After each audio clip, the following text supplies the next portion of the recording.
Hi there, good morning to you, and thank you for joining with us today. One day, President Calvin Coolidge of America went to church without his wife, and apparently he was a man of few words. I didn't know him, so this is what history says. When he returned home, his wife asked what the minister had been preached about that Sunday, and Coolidge said, sin. And his wife said, "Oh, so what did he say about it?" And Coolidge said, he was against it. Now, it comes no secret to anyone listening that God is against sin. It's sin that stops us being the kind of people that God wants us to be.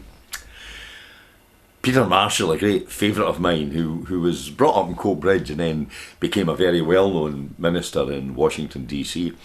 Well, he told the story of a dad who was given the job of babysitting his wee boy while mum was out. Now, Dad gave the lad a map of the world, torn up into wee bits, scattered over the floor, and he hoped it would occupy the fella for a wee while he watched the television. Now, within minutes, the child had the puzzle put together. And when the father asked how he managed to do that so quickly, he replied that on the back of the map was a figure of a man. And the boy said, if you get the person right, you'll get the world right. And I thought, what wisdom. Eldridge Cleaver was a well-known member of a group of militants known as the Black Panthers, and he once said, I saw all my former heroes paraded before my eyes. It was Fidel Castro, Mao Zedong, Marx, Engels, and they passed in review, each one appearing for a moment in time and then dropping out like fallen heroes. Finally, he said, the end of the procession, in dazzling light, the image of Jesus Christ appeared. He got the man right, and his life became right. That was his testimony. None of us are perfect. We all have flaws and failings.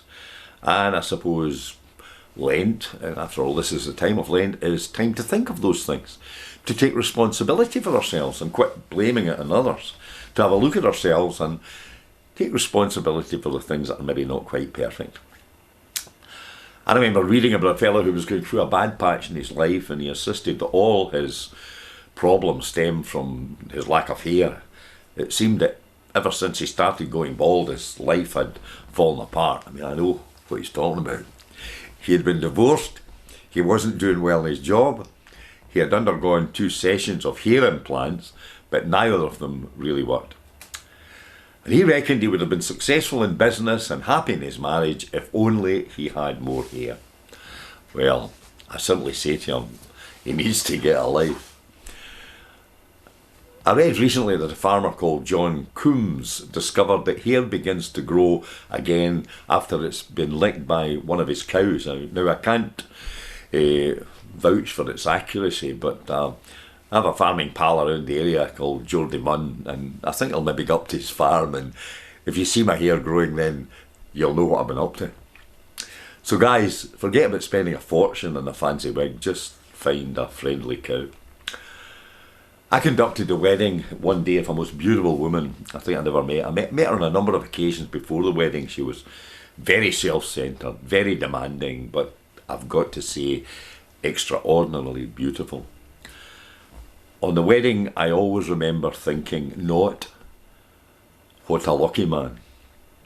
Indeed, my thoughts were, in fact, God help you, son.